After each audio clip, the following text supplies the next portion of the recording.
Akulira ebyokulonda mu disitulikiti y'e Wakiso Tolbert Musinguzi ng'ali wamu ne ssentebe w'ekitongole ekivunaanyizibwa ku kugaba ennangamuntu ekya National Identification Registration Authority mu disitulikiti eno nga ye Timon Ainebyona balabudde abagenda okwetaba mu kulondesa mu kalulu ka 2026 okukola emirimu gyabwe n'obwenkanya awatali kyekubiira nga kino kyakubayamba okwewala emivuyo mu kulonda. Kubanga ffe tukolera buli muntu kyemadde mbagamba tukolera buli muntu tetubeera ne sayidi yonna tusavinga buli omu.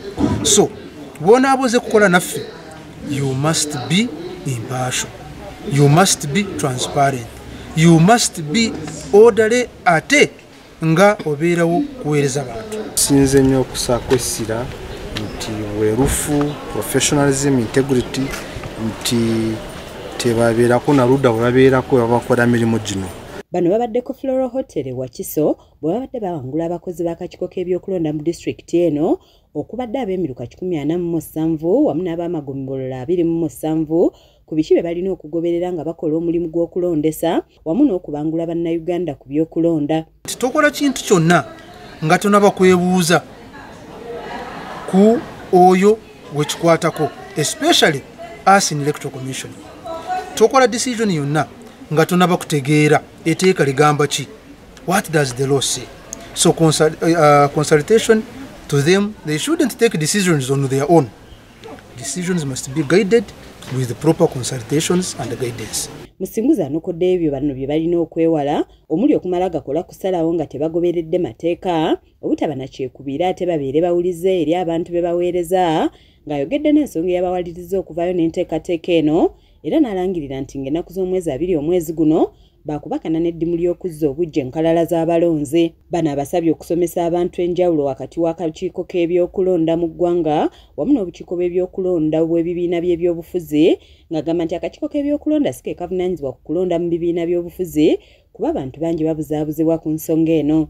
So mbadde mbabuulira nti tukole vote education, tutegeeze abantu baffe nti waliwo enjawulo kwakulira ebyokulonda ow'ekibiina n'akulira ebyokulonda owafu wa National Electoral Commission. Ffe tuli ba bonna, tuli b'eggwanga. Naye akulira ebyokulonda ow'ekibiina omulimu gwe gwakutereeza ebyokulonda mu kibiina kye. Ffe we are the National Electoral Commission. Ye akulira ekitongole kya NIRA mu Wakiso Ainebyona Timon alambuludde ku ddimu lye balina ku nsonga z'ebyokulonda era n'asaba bannayuganda okugenda beewandiise bafune ennangamuntu nga naye aliko entanda gy'asibiridde abakozi bano ejja okubayambako mu kukola omulimu gwabwe obulungi. Okubeera omulonzi ekisooka alina kuba registered Ugandan citizen. Nti bw'oba toli mulonzi, bw'oba toli munnayuganda omuwandiisi gwe tuwadde nniini tojja kubeera ku Register Electoral Commission. Niraawo wetugiramu. N'abakulu abalala basomesezza ku ebyo ebirina okwewalibwa abakozi bano omuli obuteetantala kubuza bikozesebwa mu kulonda nga n'akalulu bwe kaggwa balina okubizzaayo. We have to ensure that as you're returning whatever you received, if you received 10 pencils, kindly return 10 pencils.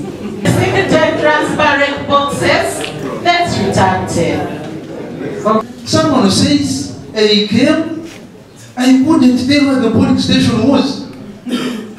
So the question was, could someone identify your polling station? Yes, my lord. Oh, I had condoned my polling station with the condoning them were labeled Electoral Commission. Where is it? Wetwogerera ng'eggwanga Uganda liri mu kwetegekera kwetaba mu kulonda okwa bonna okwa 2026 nga n'ab'ebibiina by'ebyobufuzi batandise dda okulaba butya bwe banaavuganya ku bifo eby'enjawulo.